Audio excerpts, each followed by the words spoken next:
तो राधे राधे दोस्तों, आज हम लोग गीता के कुछ उपदेशों के बारे में हम आपसे बातें करेंगे।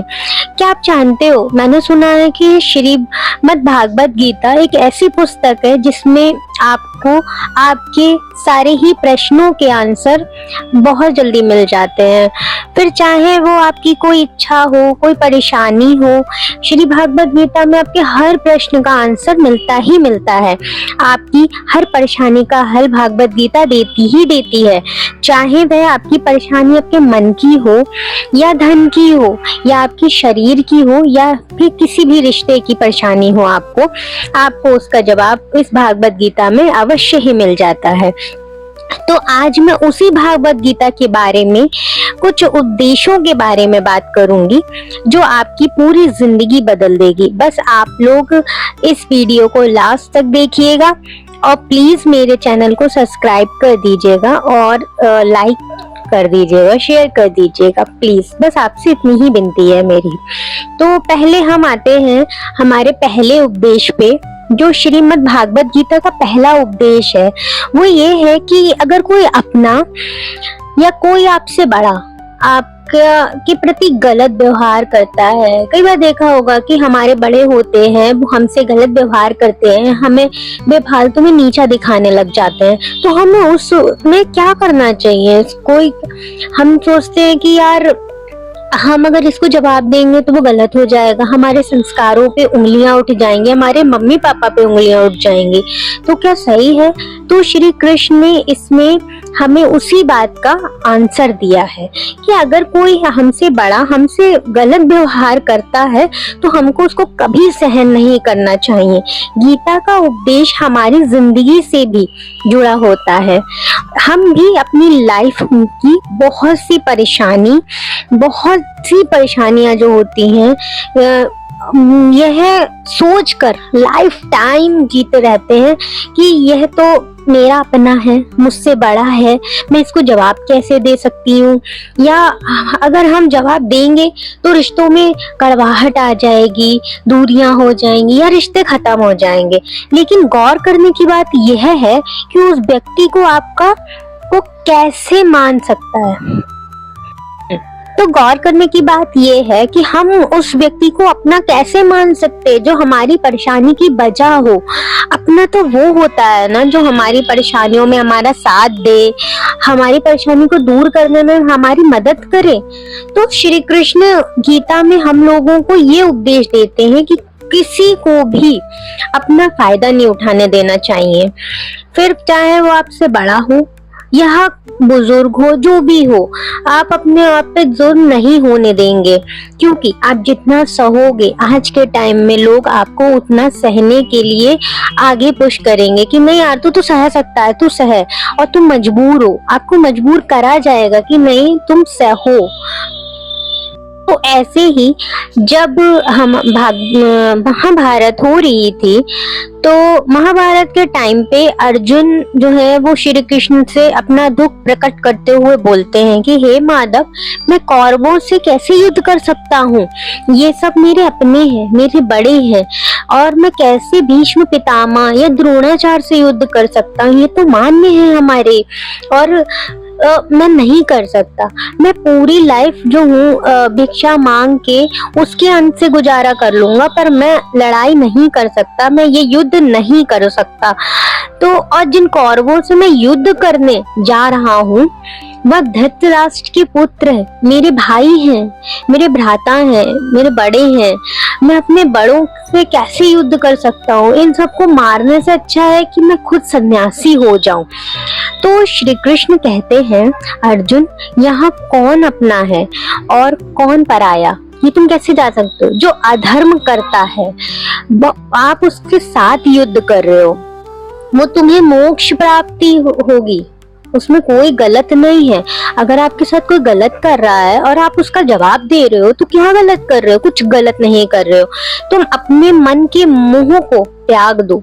और ये सच बात है कि हमारा मोह होता है कि ये मेरी फैमिली है, ये मेरा भाई है, ये मेरी माँ है, ये है, ये वो है, और इस वजह से हम गलत को भी सहन करते ही चले जाते हैं। हम कभी उसके ऊपर आवाज उठाते ही नहीं है, क्योंकि हम माने ना माने एक मोह के बंधन में बंधे हुए हैं। नहीं तो सारा जगत तुम्हारी निंदा करेगा। श्री कृष्ण कहते हैं अर्जुन से कि तुम अगर ऐसे करोगे, ऐसे रोगे कि मैं नहीं मार सकता, तो सारा जो जगत है वो तुम्हारी ही निंदा करेगा।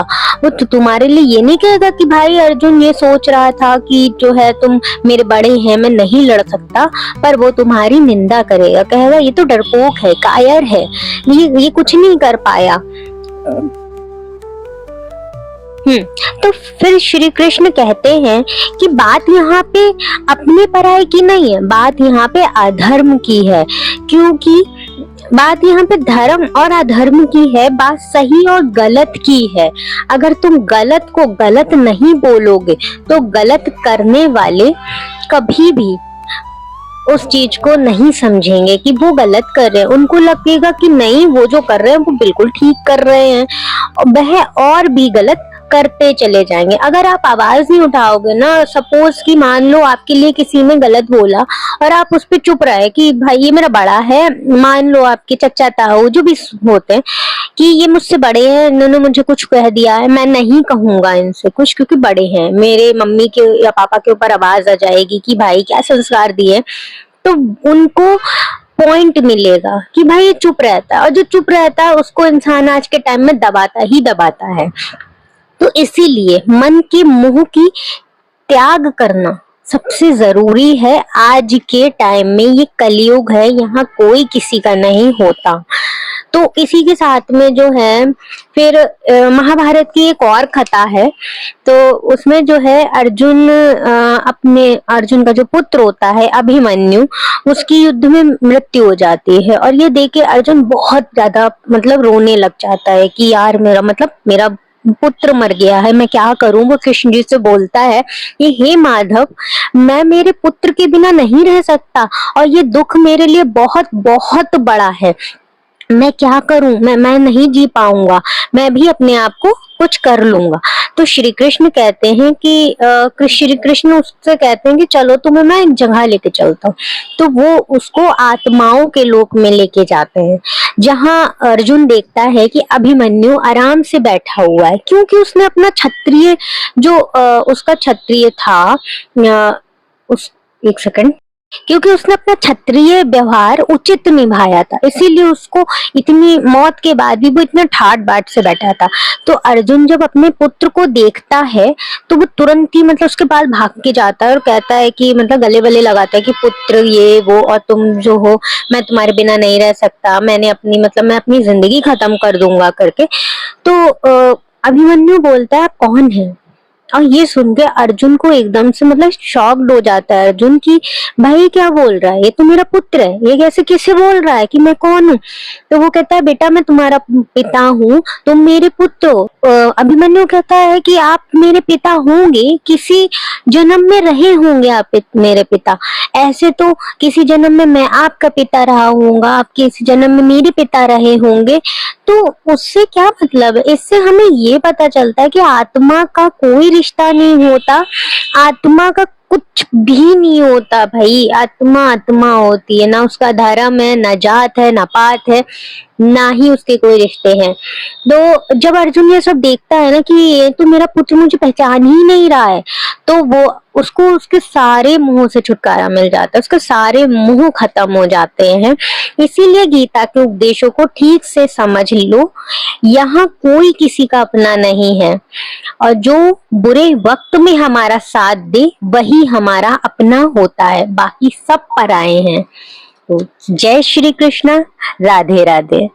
आगे के उपदेशों के लिए मेरी नेक्स्ट वीडियो जरूर देखें। तो subscribe my channel and like my videos, share my video. Thank you.